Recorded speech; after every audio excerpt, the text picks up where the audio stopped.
Commander Zexathara had ruled the combat arenas of 17 star systems.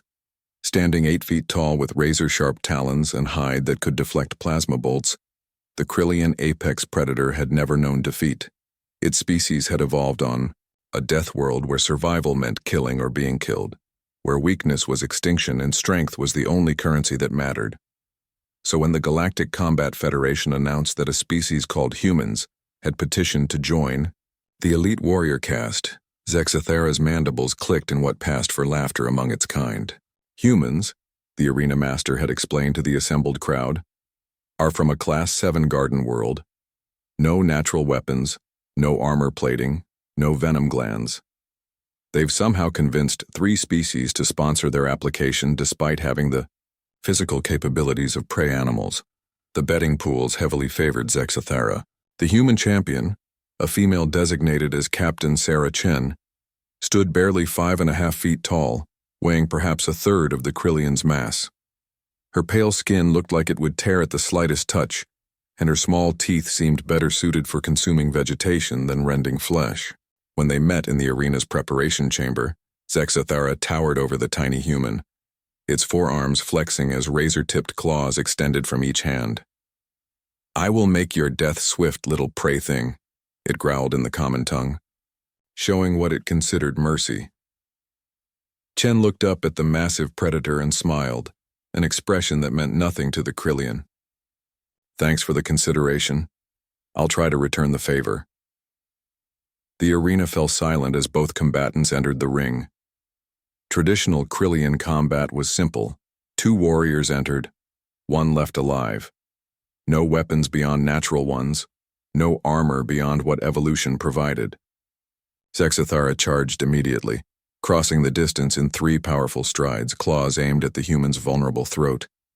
It expected to end the fight in seconds. Chen wasn't there. The human had dropped and rolled, coming up behind the Krillian, as its momentum carried it past. But instead of fleeing as any sensible prey animal would, she jumped onto Zexathara's back.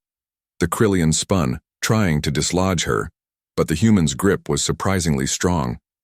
Worse, she seemed to know exactly where to hold to maintain her position while avoiding the slashing claws. For the first time in its life, Zexathara felt something alien. Confusion. This tiny creature was behaving all wrong. Where was the fear? Where was the desperate struggle for survival? The human spoke calmly even as she clung to the bucking predator. "You know, your species file mentioned that you have a cluster of nerve endings right here." She pressed her thumb into a spot at the base of Zexathara's skull that the Krillian hadn't even known was sensitive. Pain lanced through its nervous system, causing its legs to buckle momentarily.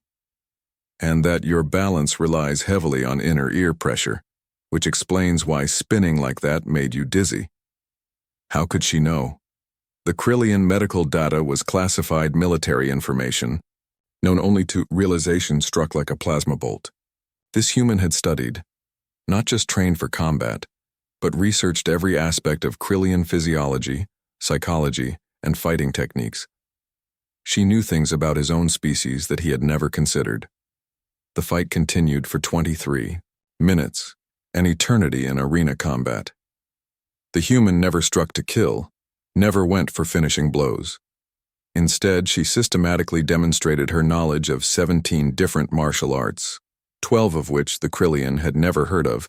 Despite studying combat across the galaxy, she showed how leverage could overcome raw strength, how timing could defeat speed, how knowledge could triumph over instinct. When Zexathara attempted to use its natural camouflage ability, Chen tracked it by sound and scent. When it tried to intimidate through displays of aggression, she remained perfectly calm, heart rate never elevating beyond what seemed optimal for combat. Most disturbing of all, she was learning. Each attack pattern Zexathara used, she adapted to faster than should have been possible. By the fight's end, she was predicting its moves 3 steps ahead. The combat ended not with death, but with submission.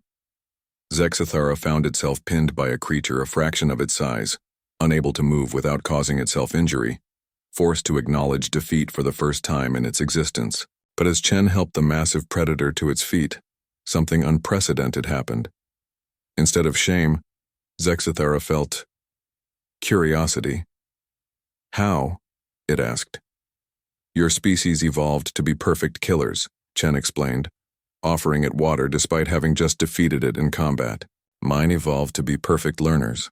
We're not the strongest, fastest, or most durable, but we study, we adapt, we plan, and most importantly, we teach.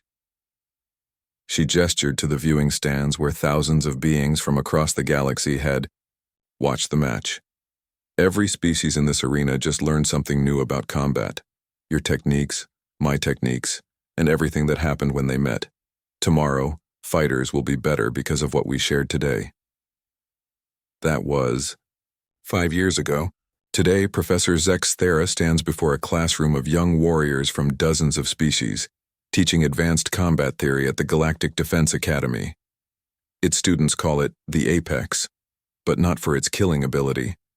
They call it that because it learned the most important lesson in the galaxy, that a true predator's greatest prey isn't another living being, but their own ignorance. And as it watches its human colleagues train students in everything from xenobiology to tactical analysis, Zex Thera understands why its former prey species has earned a reputation as the most dangerous allies and the most generous teachers the galaxy has ever known. The strongest predator, it turns out, is the one that turns every fight into a lesson and every enemy into a student.